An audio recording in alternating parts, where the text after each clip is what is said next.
is up, everybody? Welcome back to Geekwave Games, your number one spot for just games in general, where we're just gonna sit down, talk about all the games that we've been playing over the summer, because it was a stacked summer, as 2023 continues to just be probably, I would say probably the best year in games. Yeah.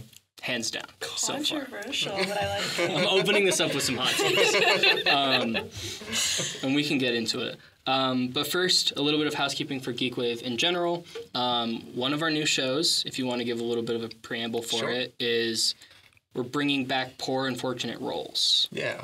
In the past, we had one episode of Poor Unfortunate Roles where we played a D&D game. I wasn't a part of that. That was before I joined Geekwave. But now I'm starting it off by playing Monster of the Week. And so kind of last time it was you two that joined as players, as well as my friend Portia came on as a guest and played with us. And I hope it was fun. I hope it went well. It was kind of a good episode, session 0, kind of an idea of testing out, working out the bugs and everything, dry run. But I listened to it last night, and it's a fun little, still enjoyable episode. So I think we'll still publish it and put it out there. So that'll be coming out. And then better, more published episodes will follow it as well. Well, what I was going to say is, like, that was also my first time playing D&D, and I think it's a great introduction for those that haven't played, want to maybe get into it. You walked through how it works in terms of setting up characters, setting up the really cool world. Did you come up with that world? I'm pretty sure. It's our modern world, but basically any fantasy thing you want to exist in the world can. And so, throughout it, I'll be taking inspiration from different games or different fandoms and whatnot. But it's essentially just our world, but fantasy. Yeah. So that will be an ongoing thing, rotating cast, not a full campaign. It's Monster of the Week in terms of the game we're playing, and also in terms of each session will be its own little story and mission. Yeah. It should be excited. Fun to keep going. Yeah. And then along with that, we have a couple new reviews coming out. Ronnie worked on a review for Gunbrella. Once again, thanks to Devolver Digital for the code for that. He had a blast with it, and make sure to go check out the review for more specific stuff, as well as we have a YouTube video version of that review if you'd like to hear him talk about it with some gameplay in the background so you guys can get familiar with what that looks like. We also have your book review if you wanted to give a shout out for that. I have The Looking Glass Sound by Katarina Ward coming out tomorrow, Sunday, September 24th. Yeah. Nice. So it'll be out by the time this episode comes out. Yeah. So if you haven't already read it, there you go. And then, just as usual, keep an eye out for everything else that's coming out on the podcast. We've got some really cool things planned for our video team's been working really hard on some stuff. And,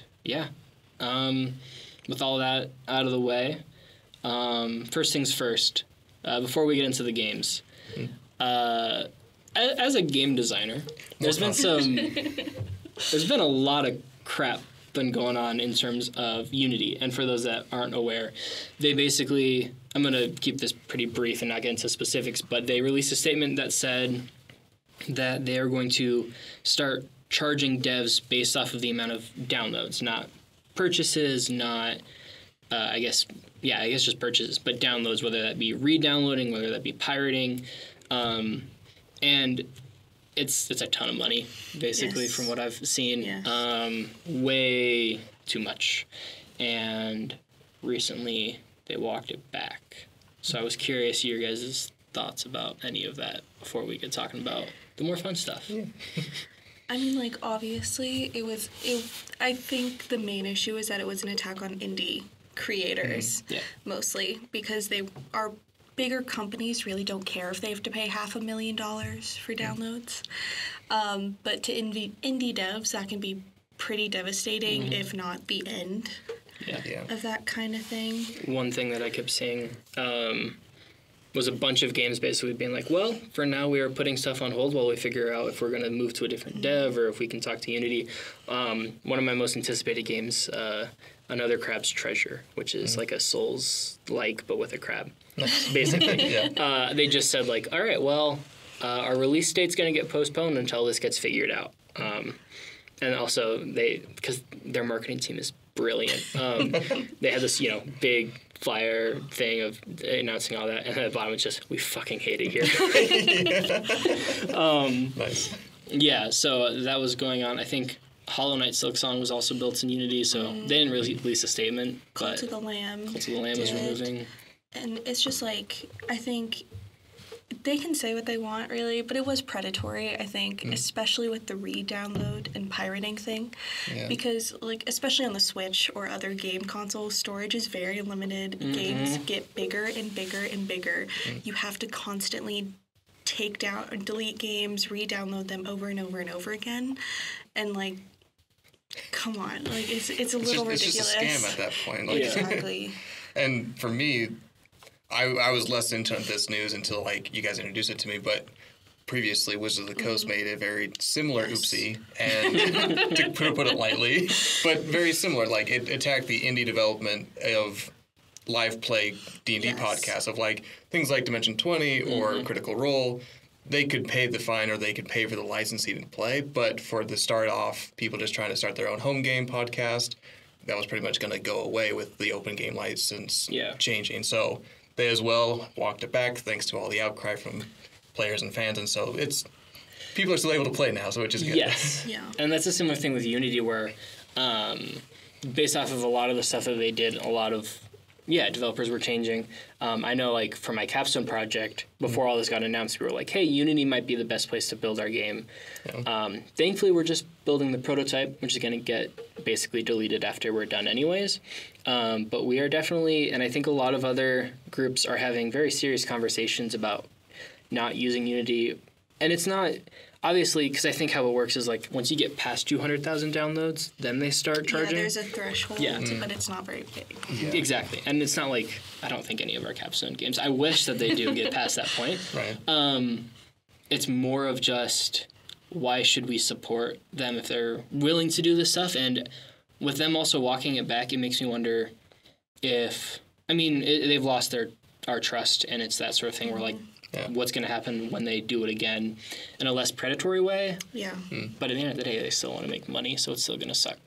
Well, it's just like, in this day and age, indie games are more popular than they ever have been before. Yeah. So to go after them kind of in this way, you're losing a huge part of, like, potential, like, licensors, that kind of thing. Because, like, if they don't know, because indie developers don't know when their game is going to go off. Like, they go off more and more, but, like, it's still a gamble, and they're not going to gamble with Unity anymore after this. Right. It gets me thinking about, because, like, a big conversation with indie games in general was when the Wii U and 3DS shops closed. And the Wii shop. They're just gone, you know? The Completionists actually went and bought all of them and gave them to the video game whatever foundation, I guess. And I know Doug Bowser, I think this is, it's public, he put it in the Nintendo Direct, but he did say that they're doing, like, a museum to help with stuff like that in terms of video game preservation. Yeah. But those small indie games, they're just going to be gone, you know? So anything that we can do to keep those alive is definitely helpful, and also stealing a bunch of money is not helpful. So I think that we're still going to be hearing about this in the future, especially for those that don't know, and I just learned this a couple days ago. The person in charge of Unity right now was once the head of EA.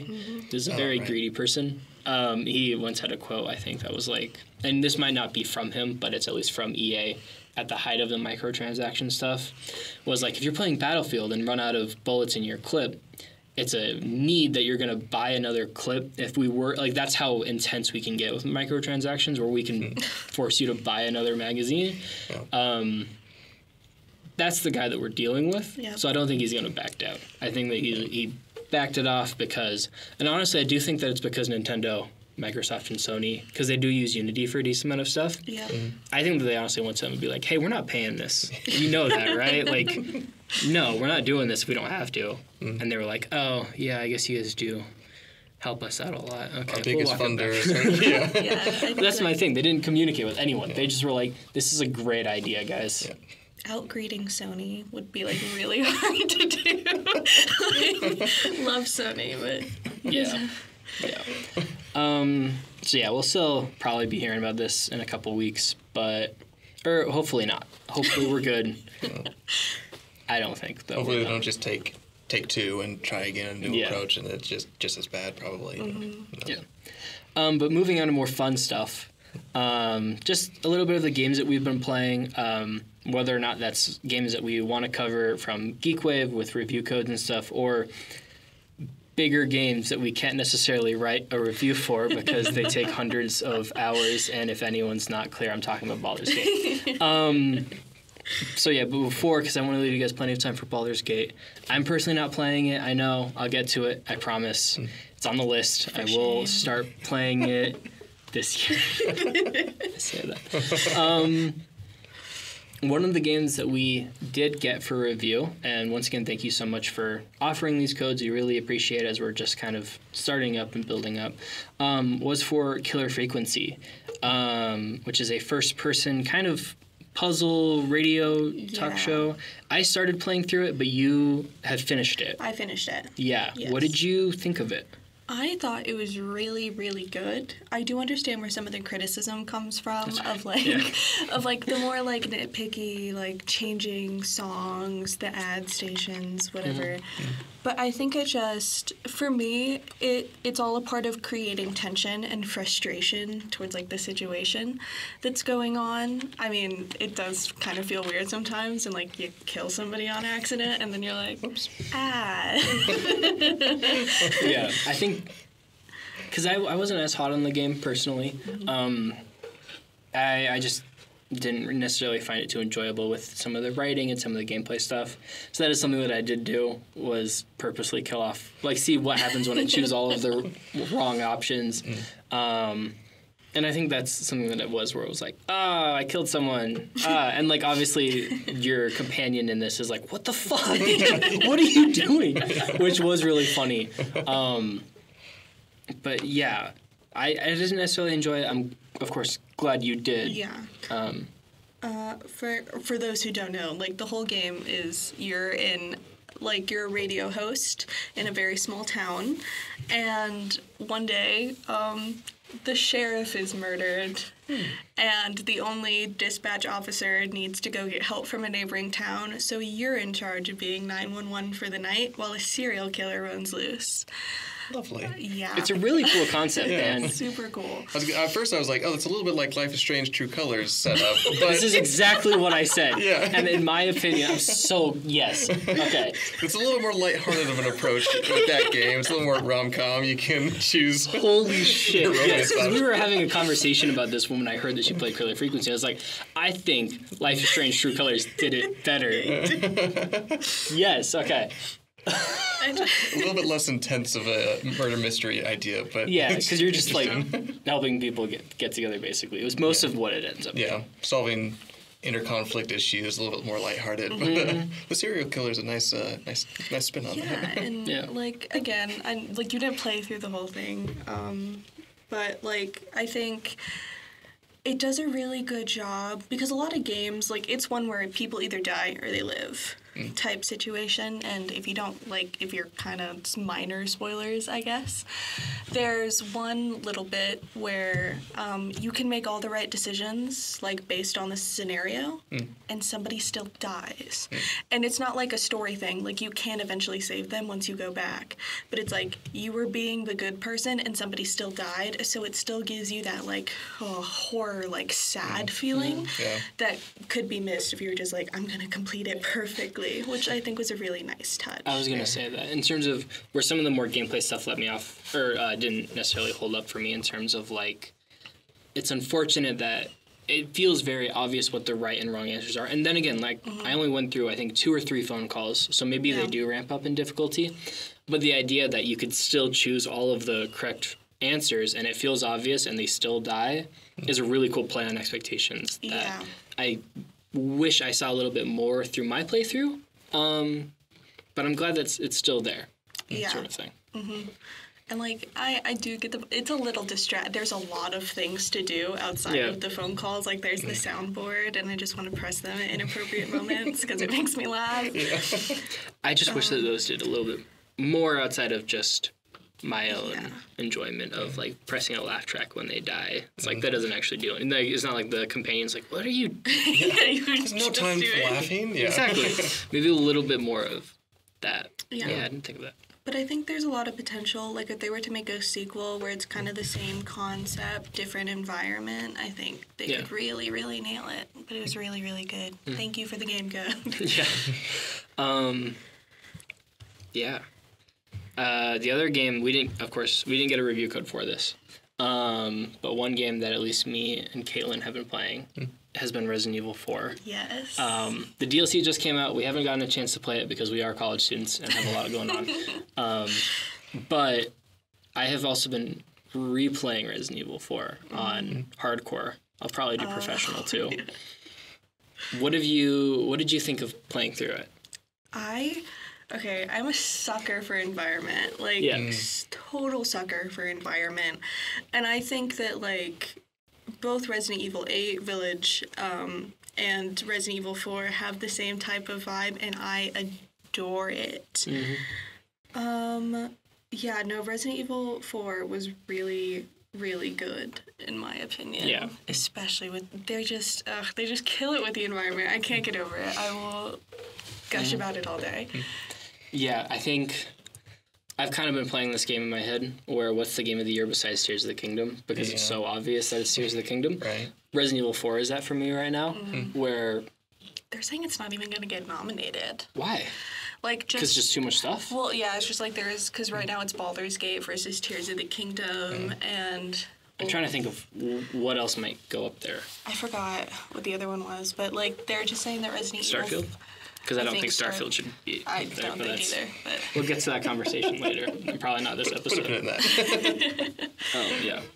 There was a couple more that I forgot, but I don't think that Resident Evil 4 is going to make... Because it's a remake? That's where it gets complicated. Right, because Resident Evil 2 won as a remake. And Tears of the Kingdom is a sequel, which also technically, kind of shouldn't win Game of the Year. Yeah. But we're in a time where, remakes are... so good, and sequels are killing it. I think that's my also thing. Resident Evil 4, because I went back and tried to play the old one, and I think just with the revamped controls, how fluid it all feels, and how intense it feels in the new one, where because you're not limited by the, I don't want to call them tank controls. Yeah. But you aren't allowed to move, and you have to stay in place, shoot, and then go up and kick. Because everything feels so fluid with the movement and the parry and stuff, and they throw in 50 more enemies at you at once, it feels like a whole new experience, more like a reboot instead of a remake. And I've heard a lot of conversations about this. So that's why, I don't necessarily care what the Game Awards say. For me, yes, it's going to be my Game of the Year outside of Tears of the Kingdom because... just because it was really good. And this is also my first time playing through Resident Evil 4, whether or not that's the remake or not. But that's really interesting. Yeah, well, the original, I don't know how far. Did you finish it? Oh, no. I played through, the village part, and I was that's why I started playing on hardcore. Because I played through the village, and I'm I am not enjoying this as much. Resident Evil 4 and a lot of the earlier ones are more hokey. They're more fun because the horror aspect really can't be ramped up in that type of environment, or in the limitations that they had. At the time, it was probably scary in a way that old Resident Evil 2s, even though it's blocky zombies, is very terrifying. But now that we have more advanced technology that can simulate probably stuff that we don't want to see, but makes it very terrifying. There's just a lot more humor in it. It's a lot more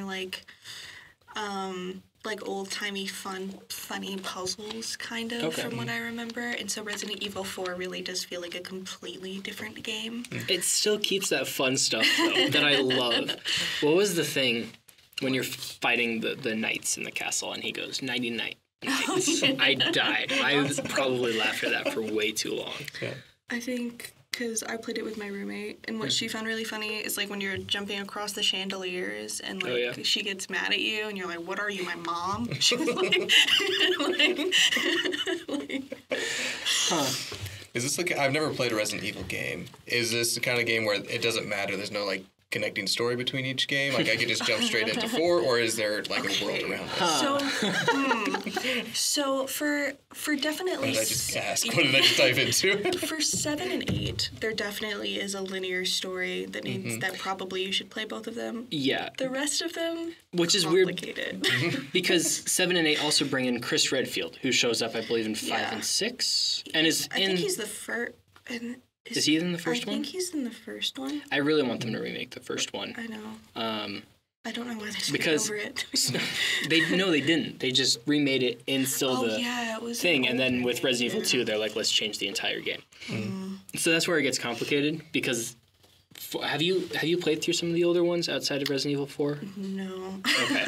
Because I haven't either. I've just been playing with the remakes. And for us new fans who haven't played the older ones, the story's very messed up because they haven't remade the games that connect them together. Okay. So like Code Veronica connects Jill Valentine, I believe, with all the other stuff. Same thing with, I think it might connect, no, sorry. Code Veronica might connect Claire with more of the other stuff. I thought it was Jill. It is Jill? Okay. I think so. I hope so. I'll pretend I know. Neither of us have played it. Please don't get You have no idea. Because 2 and 3 both take place in Raccoon City. 4 I would say 4 is a direct sequel off of 2. Okay. Because it still features Leon. Leon has been fucked up by what happened in 2, and that's why he's a goofball. How they explain it is that he showcases PTSD through dumb jokes. Okay, yeah. Which is very in the original one, they didn't necessarily. It wasn't as obvious. I feel like now it is a little bit more obvious. And I think so. Yeah, I would say 4 is a direct sequel off of 2. 3 didn't. I think 3 remake. People don't really play it. Like I've played through it. 3. Yeah. I not as much as the other ones. It's just a lot shorter. They cut a lot of content. But it's still... I played through it with low expectations because of all that. But I was like, this was a great 10-hour Resident Evil experience. I also played on the Steam Deck, just in between stuff. Yeah. And it had its moments for sure. But it's not as good as 2 and 4. Or 7. Or 8. Which I was curious because 4 and 8 are very similar. I still 8 had like some very slow moments in the story. It didn't really work for me in terms of the baby stuff. Oh yeah. Except for the one baby in the puppet house, but we don't talk about that. That was so scary. Where does your ranking stand in terms of if you can decide? That's hard. Yeah. But I think that's really difficult. This is going to be controversial. I think I like 8 more. Whoa! Yeah, I said it. I'm sorry. Is part of that because it is more closely connected to 7 and like the story is a little bit more developed than just like a one-off thing? Or? I love Leon with all my heart. But like for 4... You chose Ethan over Leon. I did. I really like Ethan. I really like Ethan as a character, I think, because like Leon, I think Leon just makes me sad because like he doesn't actually want to be there, type thing, and so it just makes me sad, like thinking that he has to go through all of this. Right. With Ethan, I think that like it's definitely a more emotional story of like, you know, the first one is he's just a guy that's trying to go save his wife, and then in the end he's like, he thinks that it's all done and now his baby's gone, and I like Ethan more as a character. I know. I'm holding back a lot. Your opinions are valid. But in 7 I felt like that worked. Because the focus was less on Ethan as a character and more on the family. And 7 is probably my second favorite behind Resident Evil 4. And this is like, as I'm replaying through 4, I have discovered this. Because for me, 7 was like not touched. 7 was my favorite. And now as I'm replaying through Resident Evil 4 and taking more time with it and taking, like, just soaking it all in, it just feels more fun for me. But for 7, the focus is more on the family. I just find Ethan boring. I'm gonna say it. He's just generic, boring. Like he gets his hand cut off and like doesn't do much about it. Like I think also a part for me might be the first person versus third person. Okay. Oh. Yes. Because first person scares me a lot more. Yes. Which one's which? 8 and 7 are first person. Okay. The rest are third. And I will say 7 is easily the scariest, hands down. 8 has the scariest moment, Okay. But it was so weird, and I think that the scariest moment in 8 works because the rest of it is more like how am I trying to put this? But you know what I'm talking about. Where like the rest is a little bit more action focused. Okay. And then out of nowhere they take away all your stuff. I don't know if I actually do, but all your stuff is gone. All of your stuff is gone, and they put you in this insane haunted house that is the scariest thing ever, and then you're back into the action. So it just takes a little aside. Yeah. But I will agree. 7, in terms of that first-person perspective, makes it so much more terrifying. It was hard to play through 7. So for a softie like me who hasn't played any of them before, I watch horror like movies, but I've never really played like horror games much. Probably 4 would be a safer bet to start with, and then 7 and 8 afterwards if I enjoy it. Because 2 also scared the living bejesus out of me. Because 2, in terms of that environment, 4 is a lot more open. It's a lot more action. I compared 4 to the John Wick game. Okay. You are full on like kicking people in the head, sumoing them. Like when you get into that rhythm, it feels a lot more of an action Doom game. Okay, yeah. For me, because with Doom Eternal, I remember like I would get into just the mode where like the heavy metal's blasting and I'm just killing demons left and right because I played that on the hardest difficulty as well. Resident Evil 4 felt a very similar where you just get into that zone. 2. It takes a lot more bullets to take down each zombie because I also played that on the hardest. I've been in a Resident Evil kick right now. I played through 2 on a hard difficulty as well, and it just everything's slower, takes more time. You also have Mr. X who's hunting you throughout most of it, which is terrifying because he will just destroy you.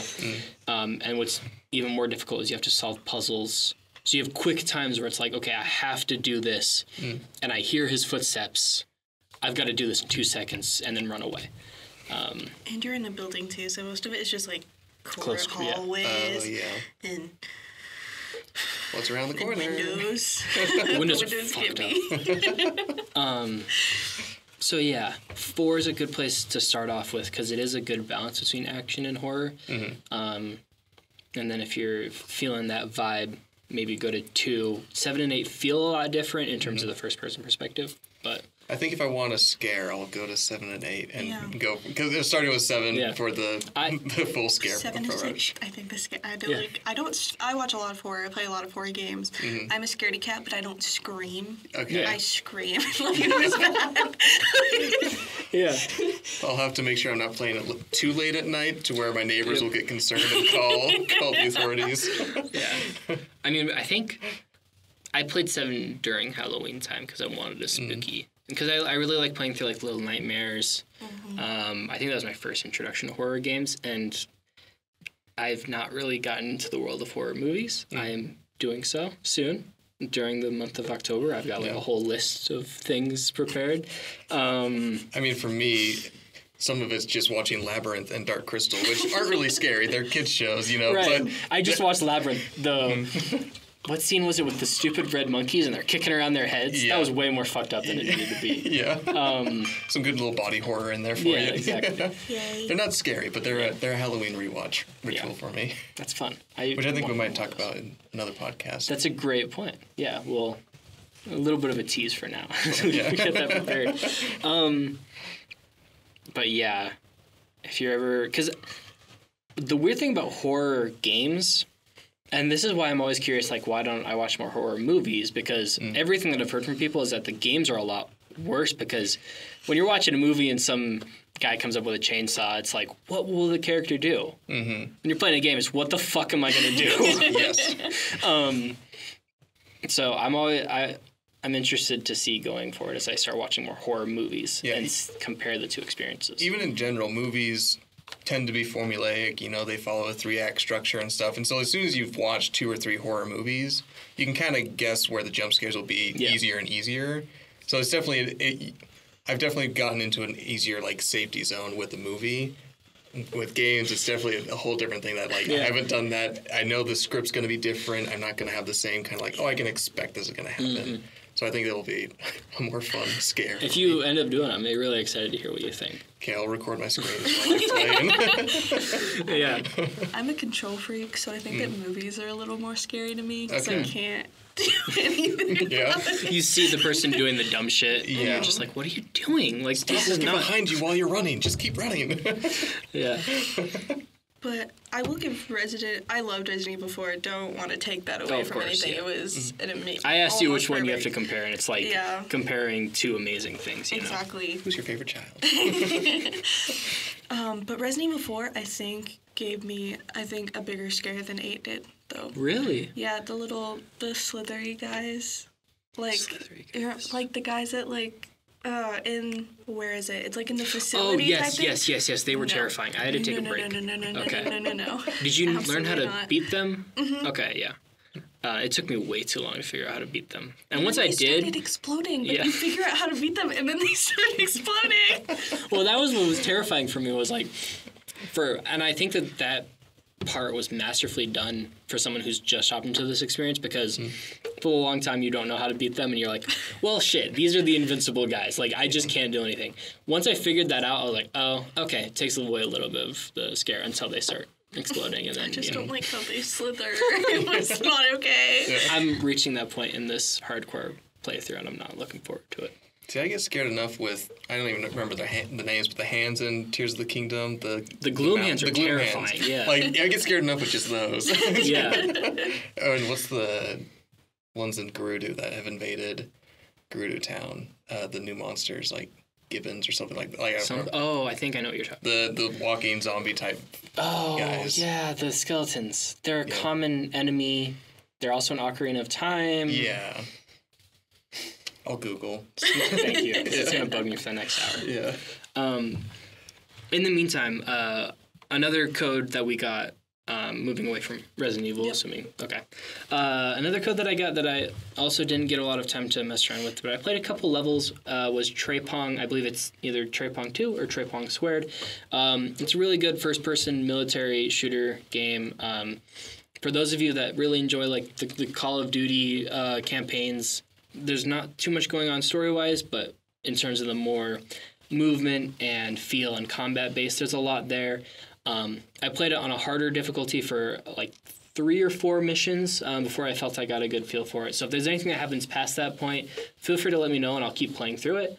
But it's just a really solid first-person shooter. The mechanics feel amazing. The AI, the enemy AI, is some of the best that I've seen in terms of how they will go about combat experiences. They're really good about, because they'll send entire groups at you, and they're really good about cornering you. And that's why I recommend playing on a harder difficulty, because that's when you get to see really a lot of the engineering stuff come into play. Outside of that, you've got a lot of cool mechanics in terms of like invisibility things. You can do a little bit more of a stealth approach. They've got a variety of weapons to do a bunch of different play styles. And I believe it's sitting at like a very positive on Steam for like a good $25. So if you're feeling like a good 5 to 10 hour first-person shooter campaign that you can just kind of blow through, feel very powerful, I recommend that. Like I said, I haven't gotten a chance to play through too much of it. Hopefully I'll be able to get back to it, but 2023 has been absolutely crazy. Yeah, it has.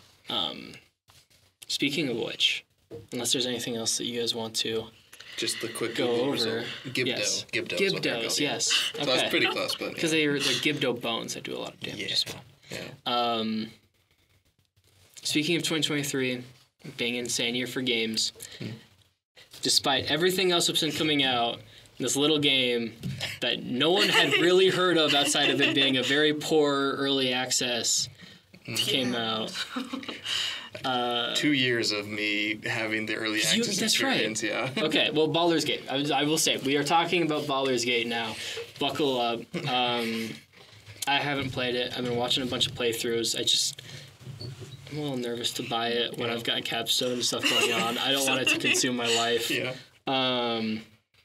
But yeah, where do you guys want to start? I wanted to say, because regardless of what Jackson says, it's going to be Game of the Year. Yeah. Wow. The moment that you... Wait, so that's a good question. Tears of the Kingdom versus Baldur's Gate? I hear a lot of people are going Baldur's Gate. I think I'm leaning towards Baldur's Gate as well. Kind of. Honestly, Oh, spur of the yeah. moment decision with that Of because course. of what you said earlier of it's not a sequel, it's not a remake. It is Well, actually, it is. It is Baldur's Gate 3. Yeah, I guess it's okay, not. but who played Baldur's Gate 1 But it's and not 2? a sequel. It's a different story. It's a different... Its own story, It's and its also own world, too?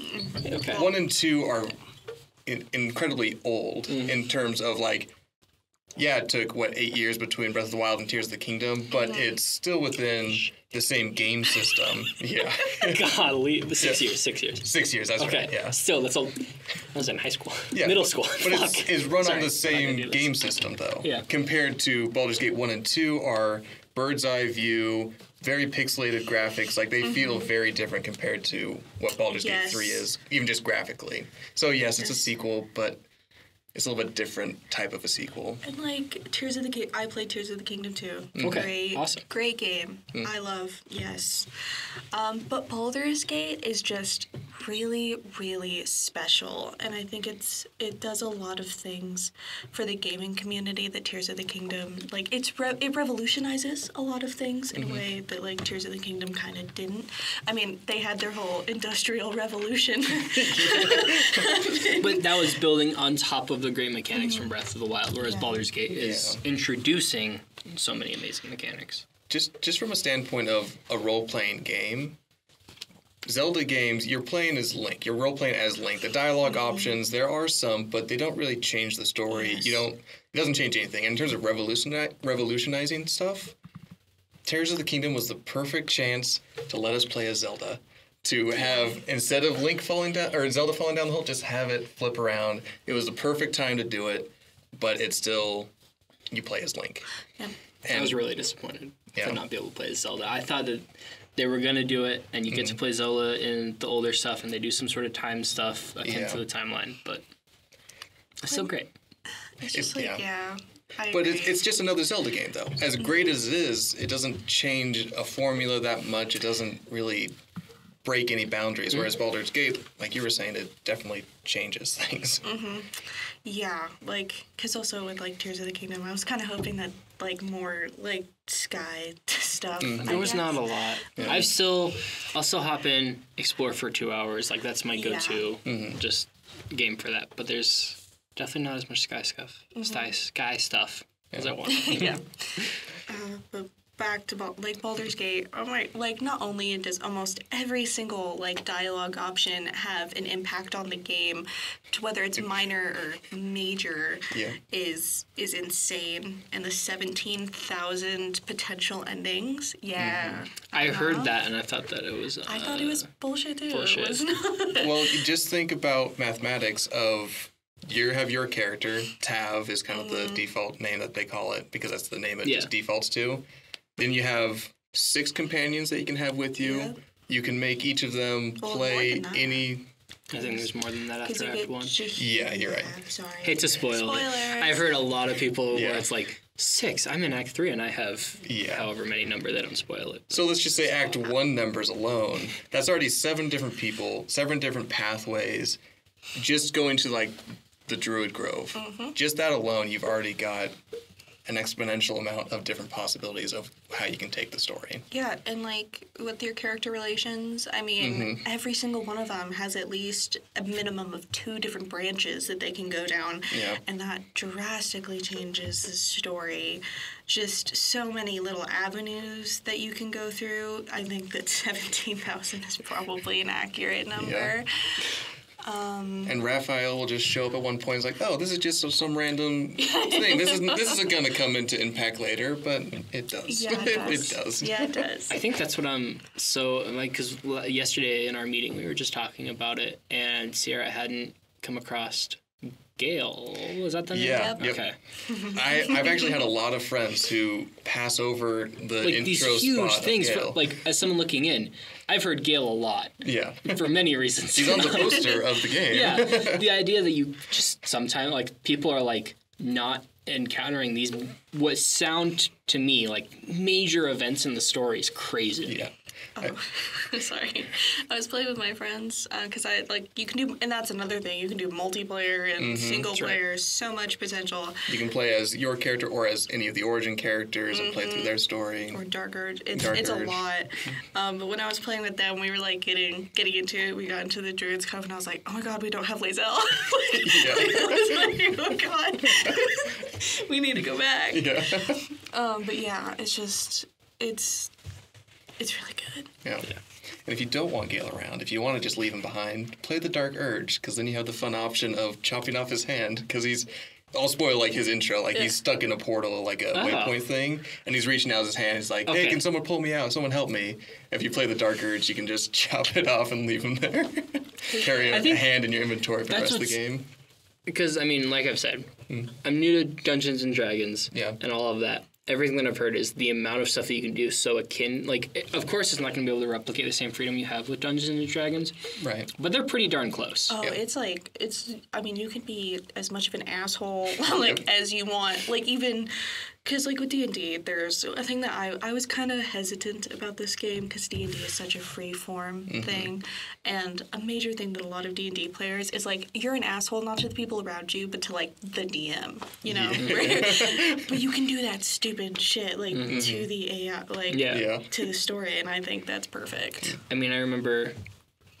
Of course, when the game came out, there were a bunch of very notable clips that came out, whether it's the kicking the squirrel part. But the one that I saw was Matt Mercer putting all of the boxes to get over some castle. That's and right. the game developer that's with him is like, that's actually genius. You just avoided a lot of really frustrating story bits, I guess, is what he was trying to say. Yeah. And that's when I was like, okay, there's something special going on with this game. That they just let you do that, first of all. That's because a lot of games, a lot of it, I've been playing through Starfield a little bit, as I've said. There's not a lot of freedom as to what you can actually do in this RPG where they want you to role-play a character. Baldur's Gate sounds like there's just so much freedom. And back to the 17,000 different endings, that's very true. In D&D, you have an alignment. You can be lawful or chaotic, neutral, or good, evil, and then neutral. And so that's 9 more options. So that's 9 different playthroughs you can have just on your own character, whether I'm going to be neutral, I'm going to be good, evil, lawful, chaotic. And the dialogue options feel very fleshed out they let you go on any of those branches. And just on a game design standpoint, to be able to have that many dialogue options that mean that much to the story is... it's a big file, but it is not that big of a file. I think it's 100 gigs. At least it was on mine. Yeah, that sounds right. And Call of Duty is 100. Star Wars Jedi Survivor, I'll shout out, is 150. Exactly. Yeah. I guess I don't remember the size because I've had it for 2 years, just eating up that space anyways. Well, I was curious, since you've played through the early access stuff, what's been the journey with all of that, and how often have you been able to check out stuff going into this? And now that it's huge and everyone's... I remember a lot of Larian and plays were like, well, yeah, we're not salty that people didn't call it out during the early access stuff because no one knew what we had. No one knew what we were creating, sort of stuff. So I bought it early access, and I 100% support that decision just for the character creation menu. It was already worth the price from the get-go 2-3 years ago, whenever it was. And you essentially had probably 80% of Act 1 available to play. You kind of got up to a point that's just you got blocked off. And I played through what you could, explored every branch, every tree with my main playthrough. And now that I'm playing it again, I'm kind of recreating that same character, same kind of playthrough, playing the same ranger, same name kind of idea. And that was really fun. And then I kind of just let it sit until they released, I think it was the Bard first, maybe it was the Druid first, but they released the new class that you could play as, and so I'd play it again, try out the new class, new spells, and it was always fun, but I tried not to overplay it, because I knew that this is a game I'm going to obsess over and play over and over again. Even from early access? Absolutely. Wow. Part of that's just because I'm a D&D nerd, and part of that is, this game has so many options. Even from the beginning, the romance trees, the dialogue options were already, as good as they are with the final release. You didn't know where it was going to go, how it was going to pay off. So it was very much undersatisfying because I'm like, oh, I want to know what happens, but I could tell it had a good setup, that it was going to be a very polished. It feels like a very well polished D&D module. Mm-hmm. Like, you know, Wizards of the Coast, they'll put out module books and then the DM will go through and learn and run it as a campaign. Mm-hmm. It feels like that times 100. Just it's fully fleshed out, all the details. Yeah. The only thing that gets repetitive is I know where the combat encounters are. I know the maps, but I was gonna ask about that. Yeah. So that's the only thing I would say is unfortunate when I replay is I know the maps, I know the scenarios, but you always have a different team with you. And this game, the AI, kind of similar to you were saying to the other game, the AI is really good. They know how to target the weak characters. They know how to take your healers down. They know if you do something wrong, the game will punish you really fast. And a combat could be going really well, and then you'll roll a 2 and a 4 and a 5 in a row, and it's over. You've got 2 characters dead. You're out of scrolls of Revivify. It's over. You know, like... So, yeah, I know the combat encounter, but it's always still just as fun because it's so chaotic. It's like the nature of D&D. You're rolling the dice. It can go so many different ways. So even though I know the monsters, it's still very, very fun. Speaking of combat, though, one of the things about D&D, and like the way that me and my friends would play it, is very much like a, you know, players versus DM type thing of how much bullshit can we get away with at a time. Like, very hostile work environment. So one of the things, I know that I don't think that you have gotten this far, so I'm not gonna, I'm just, the basic thing is, in some combat things, you don't have to fight them at all. Mm-hmm. You can just convince them to kill themselves, which is, or like be like, no, we're best friends, and they're like, yeah, we're best friends, and the game will just it's an option for you to do that, and the game will just totally let you do that. And they just join your party, or they're like, no, I'll just head out. Well, because one of them just kills himself, which is fine. It's not like that bad. Yeah. He respawns later. Right. Because even I'm blanking on the name. It's not Mazora, because that's Will's thing. But what's the drow that's at the Goblin Camp? It's Minthra. It's Minthara. Yeah, Minthara. I don't know. But even that could be an enemy, could be an ally, depending on how you play the game. Yes. And that's a whole combat that you may have to deal with, may not have to deal with. Yeah. Yeah, and so I just found that really funny and so D&D. Of just like, you don't want to fight. Like, this was a big boss, too. Like, this is like not like main story important, but like side story important, and you can just be like, sorry. Well, what if you just like killed all your friends? Well, I was thinking about that because called off your whole war campaign. Well, how often can you, similar to D&D, where I think about how yesterday when we were playing, we ended up avoiding all of the combat, which was really fun from a player perspective. Can you do that similar thing with Baldur's Gate? I think in theory you can do full pacifist. Yeah. Wow. Mm-hmm. I think so. I guess going into my second question, with the combat, which is more turn or what do you call that? Turn-based, but the tile-based. Okay, yeah. How would you guys, because I've been hearing a lot of compliments in terms of the dialogue and all the creative stuff you can do with the story. How is the combat playthroughs? Are those fun as well? I was really nervous about the combat because I'm not a big PC player. Yeah. I'm a big console player. But I got this on PC, and I was like, that looks really annoying. Like, from, just the screenshots that I saw, I was like, that looks exhausting. That's what I'm thinking, too. It's so easy to use. It is so simple. Like, it's good. It's really good combat system. Definitely learn how to organize your hotbar. There's a little hotbar down at the bottom, and you can sort it by actions, bonus actions, standard zone, like stuff that comes from your class, your race, and put push as high as possible, from what I'm hearing. Yeah, and push as a bonus action is so evil, but I love it. Like, especially when you're playing with friends. Yes. We were doing... Push your friends. Yes. Oh my gosh, yes. There's friendly fire. And so we're doing a combat in... I won't say the name just for spoiler reason. Well, is it the Grimforge? That's the name. Mm-hmm. Yeah. So that combat around the Grimforge, there's lava involved, there's platforms. And of course, we were shoving each other into the lava. We were turning it on and off on each other. Like, it's chaotic. The NPCs will shove you too, and it is the most frustrating thing ever because you will be. Is that based off of your relationships with them, or are they just the enemies are NPCs. Okay. Enemies will just shove you. I thought you were talking about your party members. I'm like, they could. If you really got your party member mad enough to like toss you in lava, because I'm assuming that's like pretty close to instant death, that would be hilarious. That would be so funny. The spider combat that's underneath the blighted village. I saw that combat. It's multi-tiered. The spiders can jump around. They're phase spiders, so they can just phase in and out to different areas. And they don't push, but that is how I survived that combat, was breaking the bridges and pushing them off and just, like, getting all those babies away from me. Yeah. Just like, it's a great mechanic. It's very fun. And as a longtime D&D player, I was nervous of, there are so many rules. There are so many if, ands, and buts that the DM has to make decisions and calls for, where they're like, oh, does that work? Does that not work? They translated it over very well. Yes.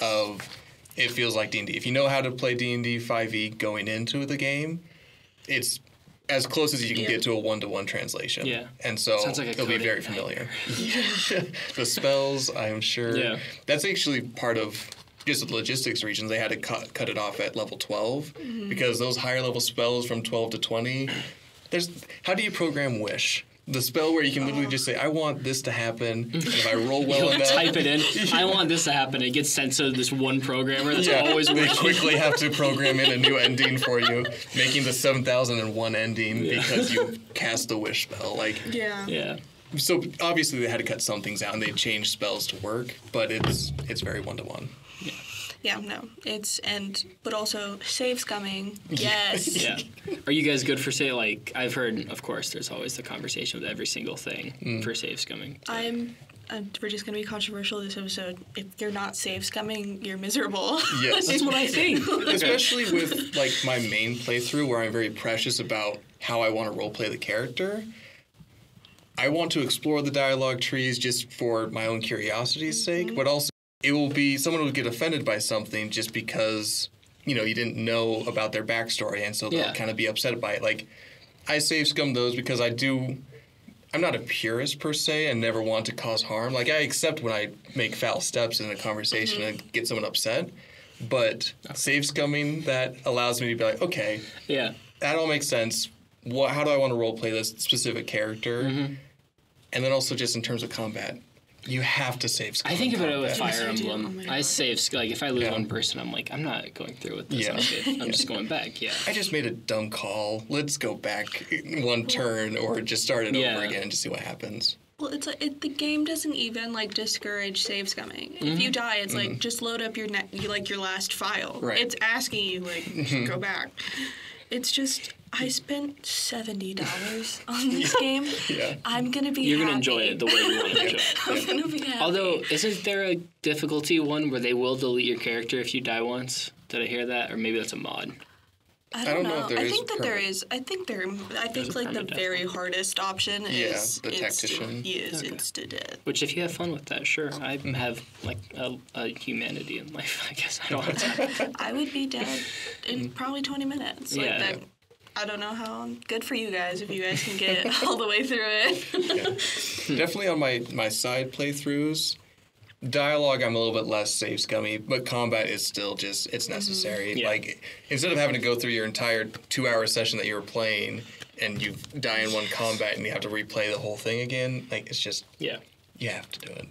And I mean also, when you play multiplayer, if you don't save scum as much, if not, we did save scum once, but that was to get the owl bear, and I think that was necessary. The cub must survive. This is hilarious. I've been watching the group that I follow a lot, that I probably mention in every single games podcast I'm on, Kind of Funny, has been doing a playthrough of Baldur's Gate, except they're role-playing their characters in really dumb ways. One of them has a relationship with their flute that gets very hot and heavy. One of them hates their dad because he had sex with the guy who's got a relationship with his flute. So it gets very funny to listen to.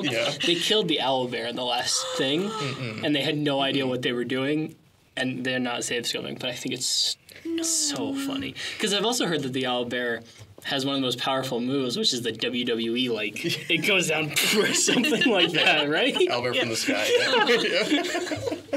I don't use them in combat because it makes me sad. Oh, okay. They just kind of run around Yeah. camp. I'm a ranger.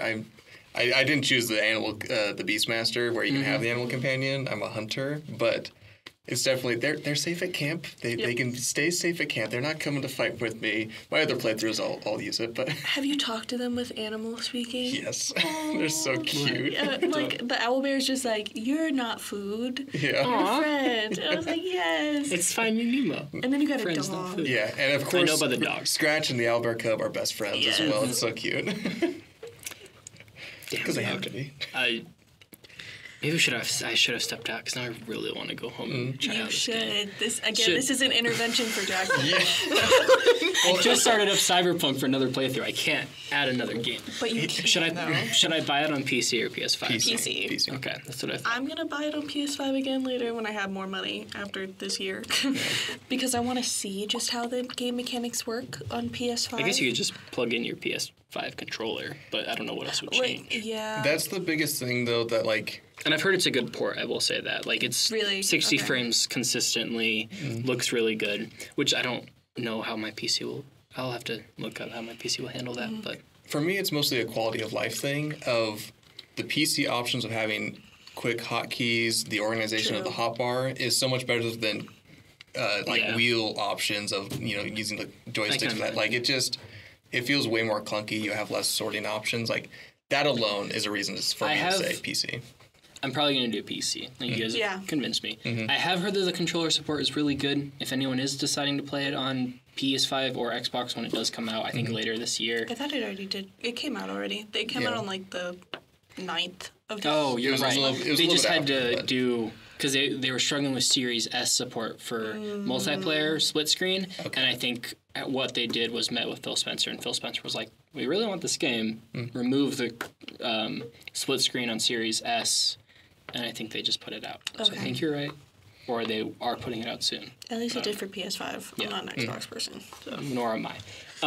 But I agree. The console support and even just controller really support is good. Like, my friend plays it on... Like, Portia, who joined, plays it on... well, I guess it is PC, but still with the controller. So it all still works. It's just... Yeah. I'm biased. It's so impressive. I'm, like, just with... Again, I'm just gonna...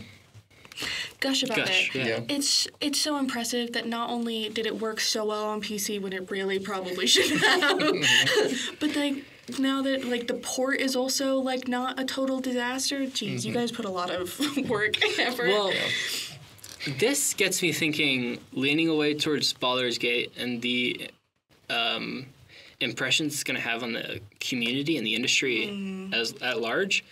I was talking to my friend who was like, oh my gosh, you don't understand, Baldur's Gate is going to set the new standard for games. I'm like, yes. Also, this game took 12 years to create. I don't know if it should set the standard because that's unrealistic in my mind. I've heard a lot of the same of... It's a high bar, it's unrealistic standards, but it also has changed things, and so closer we get to that. That being said, I've had a lot of industry friends who are like, yeah, I've heard that a lot of developers are mad because it sets unrealistic standards. Right. I'm not like a professional game developer. I'm working on it, slowly getting in there. At the end of the day, all we care about is playing good games. Yeah. We don't look at it as a form of competition, at least. I don't. Congratulations, they made this amazing game. If I look at it and like I get inspiration off of it, that's perfect. I do want it to set, and this is also what gets in my head of like as development cycles get longer and longer to get 10 to 12 years, that's where indie games can step in and sustain gamers who have too much money in their wallets or not enough money in their wallets to play stuff in between.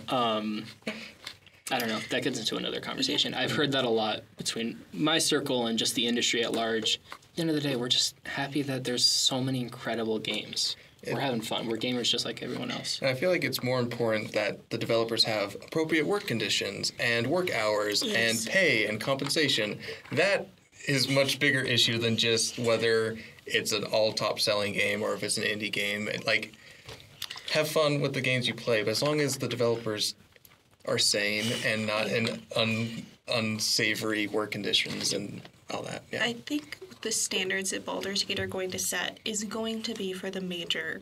In two factors. I think dialogue the way that Baldur's Gate handled style, because indie does great at handling dialogue in the matter of choices and like impacts. I think that like most indie games, they put a lot of thought into that because a lot of players like that. Yeah. Bigger games, Yeah. no. Yeah. They tell you a story that they've already like developed. I mean, I've been thinking about Starfield versus I've been playing an indie game called Sea of Stars, and the writing and story and dialogue is, I'm gonna say it, way better in Sea of Stars. Yeah. Sea of Stars is a much better game than Starfield in my mind, and it is a smaller indie game versus a bigger, more like what you said, like.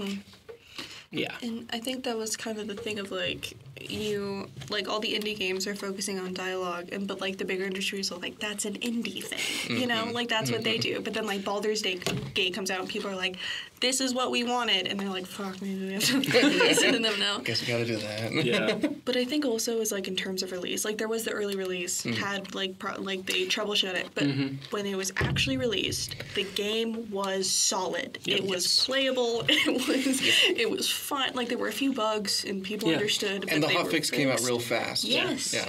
It gets me thinking a lot about there's a Washington Post article that came out about Cyberpunk, and it was like, similar to Baldur's Gate, Cyberpunk's been in early access for 2 years, and we're going to treat it like this is the release. Right. But this also happened with Hades, where that was in early access. Hades 2 is going to be in early access. I don't see why we don't do early access more, and honestly, it gets me thinking of like, imagine what Cyberpunk's story would have been if instead of coming out, it said, hey, we're going to take a couple years. And now that it's out and it's the game that it wanted to be, at least for me hopping in for a couple hours last night, I don't know. The story would have been so much more interesting. Yeah, because I mean, Cyberpunk. We all know how love that game went. so much. But it was a disaster. It was really bad when it first came out, and I think it was, like a lot of big game companies don't just want to push release, like they just want to get it out when they get it out and don't care about the actual quality of the game. Well, we were having a talk in my class about this. For CD Projekt Red, according to my teacher and a couple other industry folks, CD Projekt Red was going broke, and so they had to put out the game and kind of get in the money from all of the pre-orders to then, and I think at that point they knew, because they hired on a new producer and a new director who was going to make what I'm going to call Cyberpunk 2.0 and Phantom Liberty the true experience, getting all the money. And it sounds very shady. Yeah. It's obviously worked now, but I don't think that should happen again. Yeah. Even with Starfield, I haven't played that myself, but my friends online have talked about it, and like, there's just the classic T-pose glitches still out and about. You'll turn around, your party is just standing there like it that looks behind awful you. on PC as well. I don't have my PC's very standard, but I was hoping to be able to play this experience on PC, and I can't. Like, it's it's not good. Just, it's very Pokemon unfortunate. 2. Pokemon Scarlet and Violet, great game, loved it. Was not a complete game when it came out. And it's probably not going to be because it's never going to be. They never updated games. And honestly, like, I love Pokemon. That is my childhood, and so the games are very nostalgic, but it just looks like it was made out for the Nintendo 64. The graphic, so like, true. the models for the Pokemon are cool. I don't think they needed to add textures. I just think they look a little funky. But the trees out in the wild area and everything like that, like, it just looks like it was made for 64. Like, I go back and play, I play Ocarina of Time, and it looks the same quality. Pokemon Sun and Moon looked better than that one did. I have that on my Steam Deck, and it looks amazing. Even Pokemon Sun and Moon is great. It's the best Pokemon game. even Legends, Arceus Legends, and Sword and Shield looked better than Scarlet and Violet, which you would think there'd be a natural progression forward, not backwards. Scarlet and Violet, I think, was just too ambitious. I think they just tried to push too many new open world a little farther than it could go. Which is fine. You guys can try again in another 2 years? Yeah. Because they're not doing the yearly thing anymore, right? They do. A new Pokemon generation comes out every 4 years. Yeah, but there's pretty close to a yearly release of it used to be the dungeons, DLCs, the dungeon. What do they call it? The Pokemon? Just dungeons. Yeah, the dungeon Pokemon series. Dungeons. Pokemon Snap, I saw Snap, it. Arceus. the remakes and stuff. So there's still like a yearly game usually. But I have one more selling point. This is jumping back a little. Yeah, I was going to say jump back to Baldur's Baldur's Gate. Gate. I'm going to fix this first. Thank you. It's my knee that keeps bumping I know. into it. I think my knee keeps bumping into it and moving it on your side. But to jump back to the debate of Game of the Year and Baldur's Gate versus Tears of the Kingdom, my final selling point is you can pet the dogs in Baldur's Gate. You can't pet the dogs in Tears of the Kingdom. So stupid. I hate that. Even in the capstone game that I'm making, we're going to be able to pet the dog. I will tell you that. We have an idea for a dog based off of our whole capstone, because now that we're the division of games, acronym is dog. We're all putting the Ludo dog, as we've called them, in our game. You will be able to pet the dog. Yes. Why can't you do it in Tears of the Kingdom? Look, mental health is very important, and being able to give a little dog some scritchings is so wonderful. Every time I go to camp, I give Scratch some scratches. Even better, you can pet, like, there's an achievement where you can pet both the owl bear and the dog at the same time. Yep. It's like you have two hands for a reason. That's what it's called. And they have a full achievement for it because they sick. understand the importance. Like my D&D campaign that I run is based in the world of Critical Role. It's the module that they put out, the Call of the Netherdeep. And I mean, again, I'm a softie. I pull some of my punches at times, but they have now collected 4 party pets that they have. Some of them were intended as party pets, some of them were not. But from the very first session, the shark that they were supposed to attack was just a shark. Like, it was just meant to be like an animal. Sounds weird. I think that was intended. You have already collected the very first seed of a party pet for the Monster of the Week game that we were supposed to kill. But a very dangerous party pet. But they took that shark and they did some druid magic on it, and now it's literally just Jeff the Land Shark from Marvel. Like, I was going to say that. It's Jeff the Land Shark, and so that was our first party pet from the very beginning. So yes, in the D&D community, in the world of mental health, let us pet the animals that you put in your games. So that's why it's going to be Game of the Year for me. I'm going to be honest. I know I don't have time. I probably don't have money, but I'm probably going to buy it when I get home. Yes. I'll stint you half 50% just to speed the addiction. Thank you. But no, any closing thoughts, I guess, on Baldur's Gate? I know we can talk about it for probably hours. I just think, like, if you have the time or the money, like, it's good. It can consume you. That is very... That's what I'm afraid of, but I also could use a... But also the thing is that it won't completely, like, I'm busy as all get out, and I can still just go home and play it for an hour, and it just makes you happy. It's pretty easy to pick up and play, too. Like, obviously you can have full sessions where you deep dive into it, but it's... Thanks to save scumming. Like, you can stop at any point. It's like any other game. Like, you don't have to, like, your mom yelling at you, turn that game off, we gotta go to dinner. Like, no, I can't save yet. Like, I'm an adult now, Mom. Yeah. Quiet. Like, for people at home, I think, like, D&D can be it's getting more popular, but it's definitely a daunting thing to get into. You need friends, and most of your friends have probably already played it. Like, it's... One of those friends has to be the DM. Yeah. I think it's... Which is a lot. For an expensive price, I think it's a really good way to get in and just enjoy yourself and experience all that D&D has to offer that has made people love it for so long. Yeah. And you don't have to learn all of the stuff that's associated with that. It's just very easy to hop in. Okay. You just get to play. And scheduling is the #1 curse for D&D. It's getting everybody together with their school and work schedules. And so with this, it's your own game. It's your own campaign. You can play when you want, and that's very relaxing because D&D is a constant little obsessive thought, and so being able to scratch that whenever I want of just playing it is wonderful. Yeah. Cool. Well, you sold me. Probably we'll see what it's been on my list for a while. We'll see what I do. And we'll have to see where you rank it of Tears of the Kingdom versus Baldur's Gate. That's the thing is everyone so one of my one of the, I guess, game journalists, YouTubers, whatever, that I really value is Skill Up. And even him, like, hands down is like, oh, yeah, no, it's Baldur's Gate. Yeah. And I was like, but just 2 months ago, you were talking about how Tears of the Kingdom would not be topped by anything. Yeah. And a lot of people are in that same boat. And also, I think we talked about this a little bit in our episode. Yeah, I was going to say. Tears of the Kingdom has not left as much of an impact on me as Breath of the Wild did. And even, like, a couple months later, like, I'm still hopping into it. Yeah. But it's not... it's a really good successor. It's got a lot of cool stuff. I mean, I put 100 hours into it within, like, the first month, you know? But at the end of the day, it is just a sequel. Mm-hmm. It is more Breath of the Wild with the building mechanics are amazing. Right. There's so much stuff to do. Like, there's so much stuff to do. But I've heard that there's more stuff to do in Baldur's Gate. Yeah. And I mean, just what a year this has been that you can have two games like Tears of the Kingdom and Baldur's Gate come out at the same time. Because it is insane that this is a conversation happening, because separated by years, both games would win hands down. Easily. Yeah. Hands down. They might need to do a co-award this year, a split reward. We couldn't decide either, so we just gave it to both. I think that's my thing of, like, and I've heard, I think, past, like, my knowledge of games, I really hopped in around 2017 where I was, like, super invested into the whole games industry. 2017 was amazing, but I think for sure we knew Breath of the Wild was going to win. Super Mario Odyssey was great. Persona 5... Okay, I'm not going to get into that conversation. 2018 was a similar boat between, like, Red Dead Redemption 2 versus God of War. Yeah. But there's always that clear winner, I feel like, with all of those, even 2019, 2022, or 2020.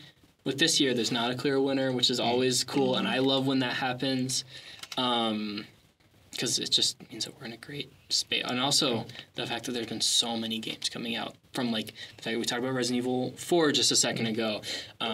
Still in January, we had Hi-Fi Rush, which is something that I really love, just a small little indie game.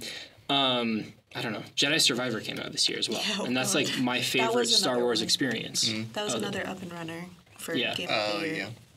That's my favorite Star Wars experience so far. Like, Andor, and then Survivor, I should say. Yeah.